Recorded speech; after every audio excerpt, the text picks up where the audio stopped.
बड़ी शिक्षा छोटा संदेश में आप सभी भाई बहनों का बहुत बहुत स्वागत है। आज की चर्चा का विषय है स्वभाव और पुरुषार्थ। स्वभाव का मतलब है होना और पुरुषार्थ का मतलब है करना। ये हमने एक संक्षेप में आज का विषय रखा है। इसी पर ही अब हम आगे चर्चा करने जा रहे हैं। देखिए, जन्म के साथ ही हम सभी मनुष्य एक स्वभाव लेके आते हैं, एक संस्कार लेके आते हैं जो हमारे पूर्व जन्मों के बने होते हैं। देखिए, मनुष्य जोनि के जितने भी जन्म लेने वाले मनुष्य हैं, ये कुछ तो मनुष्य जोनि से ही पुनः मनुष्य जोनि में जन्म ले रहे हैं। कुछ जो मनुष्य से नीचे की जोनियां हैं, वहां से अपने पाप करते करते मतलब पाप भोगते भोगते जब उनका पुण्य कर्मों के बराबर पाप कर्मों का कर्माशय हो जाता है, यानी कि उनके पाप कम होने से, यानी कि उनका जैसे जैसे वो नीचे की जोनियों में दुख भोगते हैं तो उनका पाप का कर्माशय कमजोर होता जाता है, कम होता जाता है। जैसे ही वो पुण्य कर्मों की बराबरी में पहुंच जाते हैं, यानी कि उनके बराबर हो जाते हैं, तो फिर पुण्य से उसको मनुष्य जोनि की प्राप्ति हो जाती है। इसी तरह जो मनुष्य से ऊपर की जोनियां हैं, उनके भी जब पुण्य कर्म भोग भोग के जब वो पाप कर्मों की बराबरी में आ जाते हैं, तो उनको भी फिर पुनः मनुष्य जोनि का जन्म मिल जाता है। लेकिन इन तीनों स्थितियों में संस्कार कहो या स्वभाव को, उनकी यथास्थिति ही बनी रहती है। यानी कि नीचे की जोनियों में पाप कर्मों का क्षय होता है, लेकिन संस्कार यथास्थिति में बने रहते हैं। कौन से? जो उनका अंतिम मनुष्य जोनि का जन्म रहा होता है, उस मनुष्य जोनि में जो अंतिम रूप में जो संस्कार या स्वभाव बना होता है। संस्कार क्या है या स्वभाव क्या है? देखिए, उसमें तामसी संस्कार भी हो सकते हैं, राजसी संस्कार भी हो सकते हैं और सात्विक संस्कार भी हो सकते हैं। लेकिन नीचे की जोनियों में जितने भी जाते हैं, उनके तो तामसी संस्कार ही अधिक होते हैं, क्योंकि जब पाप कर्म अधिक बने होते हैं तो उनके तामसी संस्कार ही बनते हैं। क्योंकि जैसे जैसे मनुष्य कर्म करता है, संस्कार तो उसी के ही बनते हैं ना। ऐसा तो नहीं संभव कि मनुष्य पाप कर्म करे और पुण्य कर्मों के संस्कार बने, ऐसा तो नहीं होता।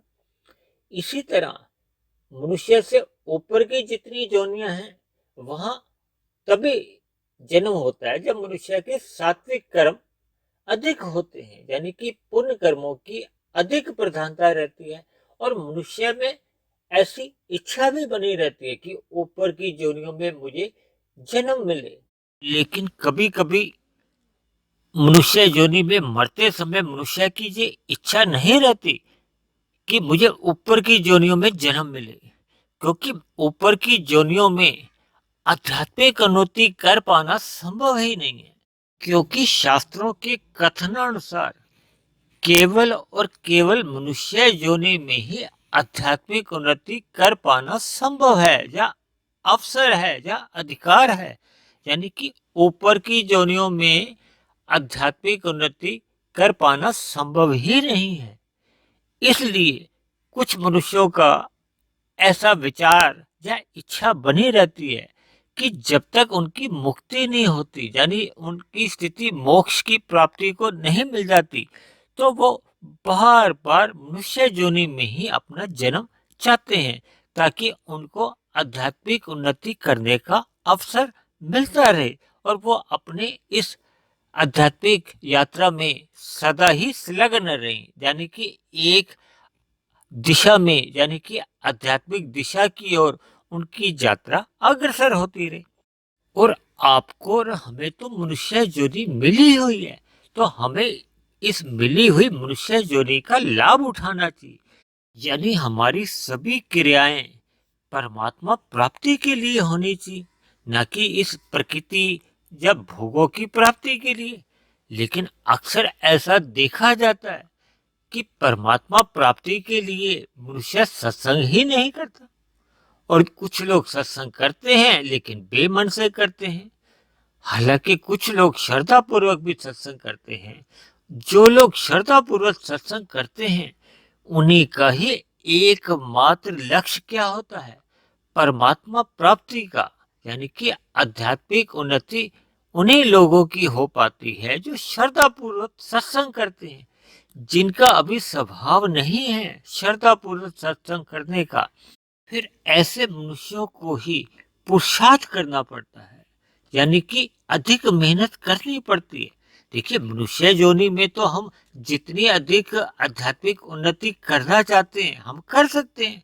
तो मनुष्य योनि का तो यही लाभ है कि हम जितना अधिक अपना बिगड़ा हुआ स्वभाव, देखिए जब मनुष्य का मन सत्संग में लगता नहीं है या भी करते ही नहीं है, और जबकि हमें मनुष्य योनि केवल और केवल परमात्मा प्राप्ति के लिए मिली है, और परमात्मा प्राप्ति का लक्ष्य निर्धारित होने के बाद सत्संग में रहना या सतोगुनी अवस्था में अपने आप को स्थित करना तो एक मुख्य बात मानी जाती है।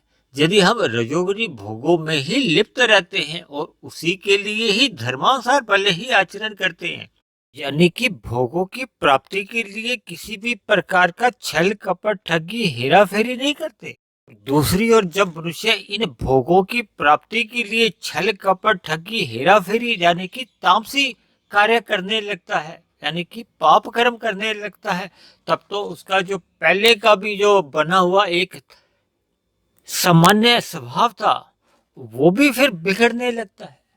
देखिए, एक साधारण सी बात है, जब हमारे कारण शरीर में सात्विक संस्कार अधिक होते हैं तब तो हमारा स्वभाव सुधरता है। जब ये राजसिक संस्कार होते हैं तो एक सामान्य स्थिति में रहता है, और जब ये संस्कार तामसी बनने लगते हैं तो फिर हमारा स्वभाव ही बिगड़ने लगता है। और देखिए, मनुष्य योनि में हम स्वभाव बना भी सकते हैं और अपना स्वभाव बिगाड़ भी सकते हैं, जबकि मनुष्य से नीचे की योनियों में स्वभाव नहीं सुधरता और ऐसे ही मनुष्य से ऊपर की योनियों में भी स्वभाव नहीं सुधरता और बनता भी नहीं है। यानी कि नीचे की योनियां हो चाहे ऊपर की योनियों में स्वभाव या संस्कार यथा स्थिति में बने रहते हैं, यानी कि संस्कारों को कहो या स्वभाव को ताला लगा रहता है।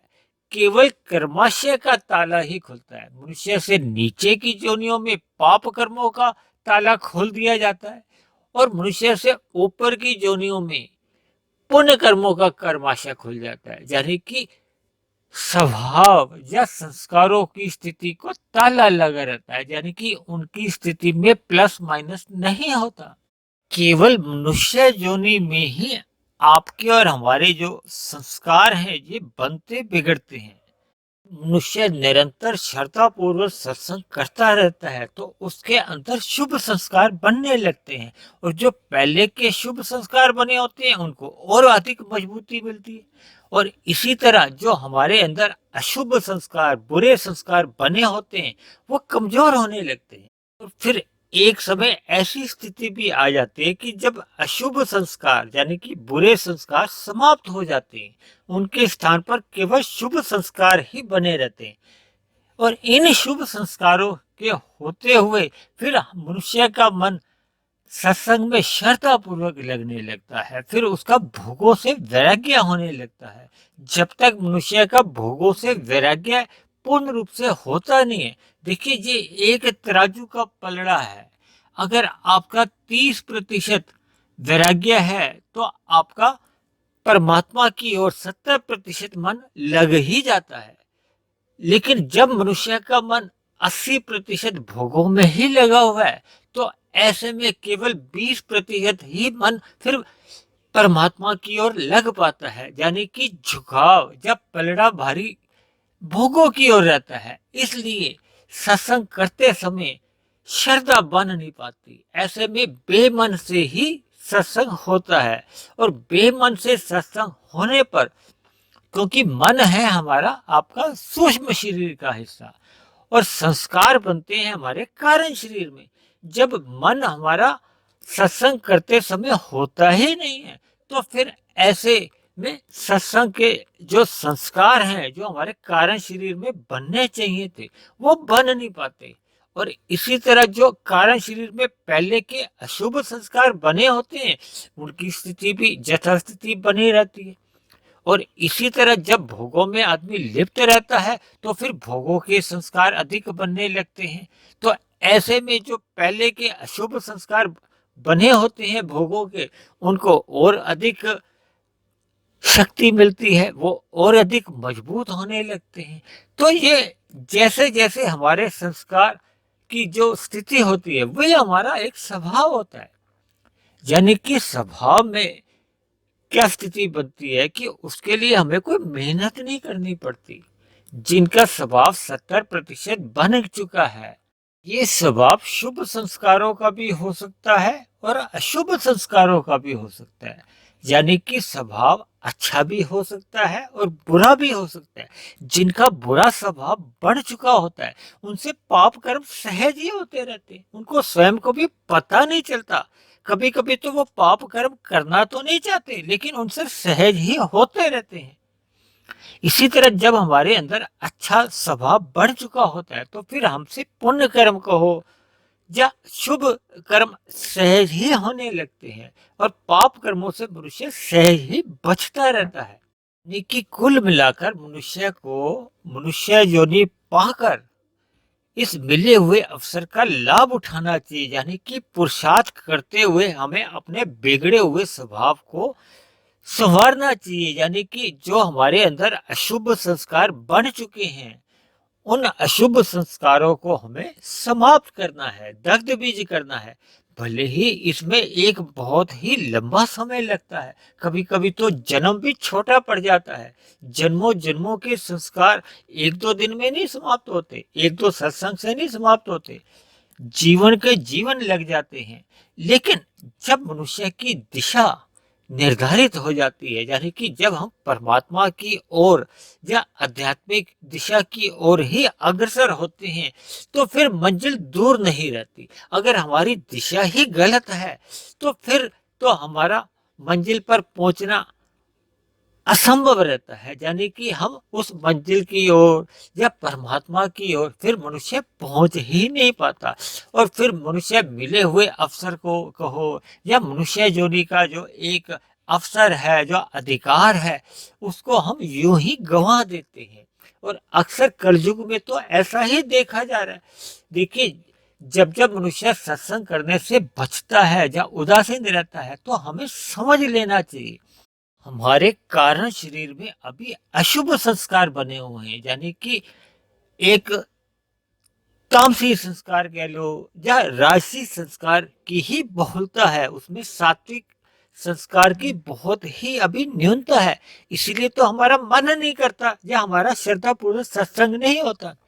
और जिन लोगों का सत्संग में घुटन होती है, जब वो सत्संग करने से ही बचते रहते हैं, तो ऐसे लोगों के देखिए तामसी संस्कार अधिक बने होते हैं। देखिए, संस्कार तामसी हैं, राजसी हैं या सात्विक हैं, ये हमें आपको प्रत्यक्ष रूप से कहीं भी पता नहीं चलते। लेकिन हमारे सूक्ष्म शरीर में, मन में या चित्त में जैसी जैसी वृत्तियां या विचार या फुरने उठते रहते हैं, ये उन्हीं संस्कारों से ही उठते हैं। उनको हम महसूस कर सकते हैं। यदि हमारे अंदर भोगों के संस्कार बार बार हमें उत्तेजित करते हैं, तो समझ लेना कि हमारे अंदर सात्विक संस्कार की न्यूनता है और राजसी संस्कार अधिक बने हुए हैं। और यदि हम भोगों के लिए हेरा फेरी, छल कपट, ठगी, ऐसे विचार सदा हमारे उधेड़ बुन में, मन में चलते रहते हैं, तो समझ लेना कि हमारे अंदर तामसी संस्कार अधिक बने हुए हैं। यानी जब मनुष्य को एक रोग का पता चल जाता है उसके लक्षणों से, तो फिर हम उस रोग का इलाज करते हैं। देखिए, इलाज क्या है, क्योंकि मनुष्य योनि में ही इन संस्कारों को हम बिगाड़ भी सकते हैं और सुधार भी सकते हैं। यानी कि बिगड़े हुए बुरे संस्कारों को सुधारने के लिए हमें सर्वप्रथम परमात्मा रूपी परम सत्ता को स्वीकारना होगा। हृदय से। देखिए, जब तक हम किसी सत्ता को स्वीकारते नहीं है, तब तक हम उस दिशा की ओर सहज नहीं लग पाते। देखिए, हमारे तीन शरीर हैं, स्थूल शरीर, सूक्ष्म शरीर और कारण शरीर। कार्य शरीर में हमारे तामसी संस्कार अधिक बने हुए हैं या राशि संस्कार बने हुए हैं। सात्विक संस्कारों की न्यूनता है, यानी कि इन संस्कारों को दूर करने के लिए, यानी कि बुरे संस्कारों को समाप्त करने के लिए सर्वप्रथम हमें अपने स्थूल शरीर को, जो कि आरंभ में देखिए मानेगा नहीं सत्संग करने के लिए, यानी कि सतोगुनी साहित्य पढ़ने के लिए या सतोगुनी बातों का अनुकरण अपने जीवन में नहीं करेगा। लेकिन क्योंकि देखिए, इलाज के साथ साथ मनुष्य को पहले परहेज करना होता है, यानी कि मनुष्य को सर्वप्रथम कुसंग से तो परहेज करना ही चाहिए और स्थूल शरीर को सत्संग के लिए तैयार करना चाहिए। भले ही इसके लिए जोर जबरदस्ती करनी पड़े या उबसे, भय से, जैसे भी आप समझ लो कि मनुष्य को सत्संग करवाना चाहिए। ऐसा अभ्यास निरंतर होने से फिर धीरे धीरे हमारा स्थूल शरीर में 1% स्वभाव तो बन ही जाता है। भले ही अभी सूक्ष्म शरीर में किसी भी प्रकार की श्रद्धा उत्पन्न नहीं हुई, यानी कि सूक्ष्म शरीर के स्तर पर अभी स्वभाव नहीं बनती है, अभी उसमें श्रद्धा जागृत नहीं होती, यानी कि अभी केवल स्थूल शरीर को ही लोभ से या भय से राजी करवा लिया जाता है। फिर धीरे धीरे हमारा सूक्ष्म शरीर में एक श्रद्धा जागती है। जैसे ही स्थूल शरीर में श्रद्धा जागने लगती है, तो फिर हमारी यात्रा स्थूल शरीर से आगे सूक्ष्म शरीर में पहुंच जाती है। यानी कि फिर हमें जो पहले बातें हम सुनते थे या पढ़ते थे, वो हमें उतनी समझ नहीं आती थी या उतनी हमारी रुचि जागृत नहीं हुई होती थी। लेकिन जैसे ही हम श्रद्धा पूर्वक सत्संग करते हैं या सुने हुए सत्संग का फिर हम चिंतन करने लगते हैं, तो फिर हमारी आध्यात्मिक यात्रा और आगे बढ़ती है। यानी कि पहले देखिए, स्थूल शरीर को अगर समझा कि आप सत्संग करवाते हो, तो आप समझ लेना कि आपकी 1% की सफलता है। जैसे जैसे आपका मन श्रद्धा पूर्वक सत्संग करने लगता है, यानी कि आप ध्यान से एकांत में इन वीडियो को भी सुनते हो या सतोगुनी साहित्य को पढ़ते हो या जितने भी हमारे शास्त्र हैं उनको ध्यान से आप पढ़ते हो, प्रसन्नता पूर्वक, रुचि पूर्वक, जिज्ञासा पूर्वक पढ़ने लगते हैं, तो फिर हमारी जो आध्यात्मिक दिशा की ओर जो सफलता है वो 10% हो जाती है। देखिए, जो हमारे बुरे संस्कार हैं वो तो तभी समाप्त होते हैं जब ये हमारा जो आध्यात्मिक उन्नति 100% पे, यानी कि हमारा स्वभाव जब शुभ संस्कार बनने लगेंगे, तो 10 से 11, 12, 15, 20, यानी कि एक लंबा अभ्यास हमें करना होता है। ये अभ्यास कहो या मेहनत करो या पुरुषार्थ कहो, ये सब एक ही बात है। यानी कि हमें जैसे जैसे हम अपना सत्संग अधिक करते जाते हैं और श्रद्धा पूर्वक करते जाते हैं, तो फिर हमारे शुभ संस्कार बनने लगते हैं और जो पहले के अशुभ संस्कार हैं, पहले वो कमजोर होने लगते हैं। फिर और एक ऐसी स्थिति आ जाती है जब ये अशुभ संस्कार जड़ से ही समाप्त हो जाते हैं। लेकिन ये हमें एक निरंतर पुरुषार्थ करना होता है जब तक हमारे ये बुरे संस्कार या बुरा स्वभाव समाप्त नहीं हो जाता।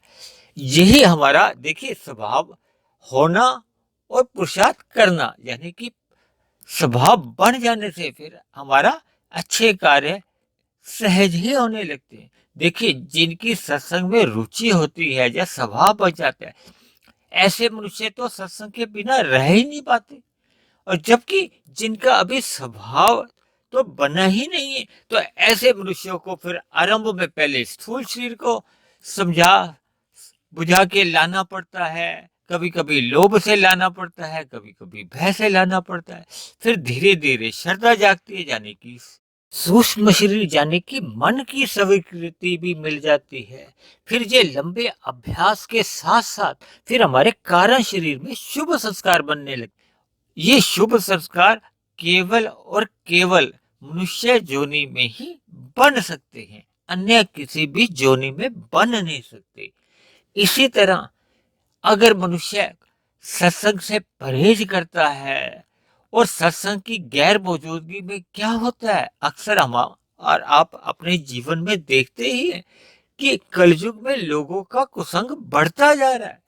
देखिए, अगर समाज में जगह जगह सत्संग होते हुए दिखाई तो दे रहे हैं, अगर वो स्थूल शरीर के स्तर पर ही हो रहे हैं, यानी कि उनके श्रद्धा पूर्वक यानी कि सूक्ष्म शरीर की स्वीकृति उतने अंश में नहीं है, तो फिर ऐसे में कारण शरीर में जो शुभ संस्कार या सत्संग के संस्कार जो बनने चाहिए थे, वो बन नहीं पाते। जब वो संस्कार बन नहीं पाते, तो समाज में जो हम अपने व्यवहार में एक दूसरे मनुष्यों द्वारा जो क्रियाएं प्रतिक्रियाएं देख रहे हैं, यानी कि पाप कर्म जो आपको और हमें सहज ही देखने को मिल रहे हैं, उसका कारण सत्संग का अभाव है और कुसंग का एक प्रभाव है। देखिए, कुसंग मनुष्य जब भी करता है वो श्रद्धा पूर्वक ही करता है। श्रद्धा पूर्वक का मतलब यह है कि उसका स्थूल शरीर के साथ साथ सूक्ष्म शरीर सदा ही लगा रहता है।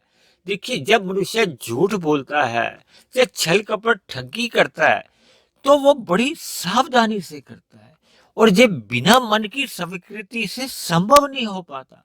यानी कि पाप कर्म करते समय हमें पूरी सावधानी बरतनी ही होती है, अन्यथा पकड़े जाने की पूरी संभावना होती है, और पकड़े जाने पे तो फिर दंड मिलता है। यानी कि मनुष्य के कुसंग के स्वभाव तो पहले ही क्षण से स्थूल शरीर और सूक्ष्म शरीर द्वारा ही होते हैं, जबकि शुभ कार्य में केवल स्थूल शरीर ही आरंभ में होता है, और उसमें भी श्रद्धा यानी कि भय या लोभ ही तो होता है, श्रद्धा नहीं होती। इसलिए हमारे कार्य शरीर में शुभ संस्कार की न्यूनता होती जा रही है, और बुरे संस्कारों की यानी कि अशुभ संस्कारों की दिन प्रतिदिन हमारे कार्य शरीर में अधिकता होती जा रही है, जिसके फलस्वरूप पहले के जो शुभ संस्कार भी बने हुए हैं वो भी कमजोर होते जा रहे हैं। यानी कि मनुष्य का आध्यात्मिक उन्नति होने की बजाय अधोगति होने की संभावनाएं बढ़ती जा रही हैं। इन सभी बातों पर आप गहरा चिंतन कीजिए। देखिए, ये बातें तभी समझ में आती है जब आदमी इन बातों को रुचि पूर्वक जिज्ञासा पूर्वक ध्यान से एकांत में सुनता है या पढ़ता है। यदि आप किसी वीडियो को बीच बीच में से थोड़ी सी सुन ली, फिर आगे कर दी, फिर थोड़ी सुन ली, या ऐसे ही सतोगुनी साहित्य पढ़ते समय श्रद्धा पूर्वक नहीं पढ़ते, तो फिर ये जो परमात्मा की या प्रकृति की जो सूक्ष्म बातें हैं, या प्रकृति के जो एक सतो रजो तमो गुणों के जो एक सिद्धांत हैं, नियम हैं, वो हमें समझ नहीं आ पाते। यानी कि परमात्मा की जो एक न्याय व्यवस्था है, या परमात्मा की जो अनंत कृपाएं हैं, या परमात्मा का जो एक अनंत स्वरूप है, वो मनुष्य को समझ नहीं आ पाता, और मनुष्य केवल अपने अल्प सुखों के लिए प्रकृति के भोगों में ही लिप्त रहता हुआ अपना मनुष्य जीवन यूं ही गवा देता है। इन सभी छोटी छोटी बातों पर आप बार बार चिंतन कीजिए, ताकि हमारा स्वभाव 10% से आगे बढ़ता बढ़ता 11, 12, 15, 20, 50, 70, 80, 90 यानी कि 100% पे बन जाए। यानी कि हमारे कारण शरीर में शुभ संस्कार ही बन जाए, तभी हमारा एक स्वभाव बनता है। अन्यथा स्थूल शरीर के स्तर पर यह स्वभाव केवल 1% बनता है, और सूक्ष्म शरीर के स्तर पर यह स्वभाव केवल 10% बनता है, या 10% की आप सफलता मान सकते हो। और 100% की सफलता या स्वभाव तभी माना जाता है जब हमारे स्वभाव में शुभ संस्कार आ जाते हैं तो हमारा व्यवहार बदलने लगता है, हमारी दिशा, हमारी दिनचर्या, हमारा सब कुछ एक नियंत्रित हो जाता है। यानी कि हमारी आध्यात्मिक उन्नति हर क्षण निरंतर सहज ही परमात्मा की ओर बढ़ती जाती है। और एक दिन ऐसा आता है जब हम परमात्मा को ही पा मायातीत हो जाते हैं, यानी कि हम जन्म मरण के बंधन से सदा सदा के लिए ही छूट जाते हैं। यही मनुष्य जोनि की एक सफलता है, सार्थकता है। इन्हीं शुभ कामनाओं के साथ आज की चर्चा को हम यही समाप्त करते हैं। आप किसी भाई बहन का कोई प्रश्न हो, कोई बात समझ में नहीं आई हो, तो आप नीचे दिए गए कमेंट्स बॉक्स पर जाकर आप अपना प्रश्न, आपका कोई सुझाव हो, कोई आपत्ति हो, क्योंकि आज की चर्चा में देखिए कुछ शब्दों को इस क्रम से कहना पड़ा ताकि परमात्मा के विषय का हम गंभीरता से लें, ताकि हमारा मिला हुआ मनुष्य योनि का जीवन यूं ही व्यर्थ नहीं जाए। यानी हम सभी मनुष्यों की आध्यात्मिक उन्नति निरंतर ही होती रहे। चर्चा को यहीं समाप्त करते हुए कल फिर मिलते हैं एक नए विषय को लेकर, एक नए संदेश के साथ। तब तक आप सभी भाई बहनों का बहुत बहुत धन्यवाद।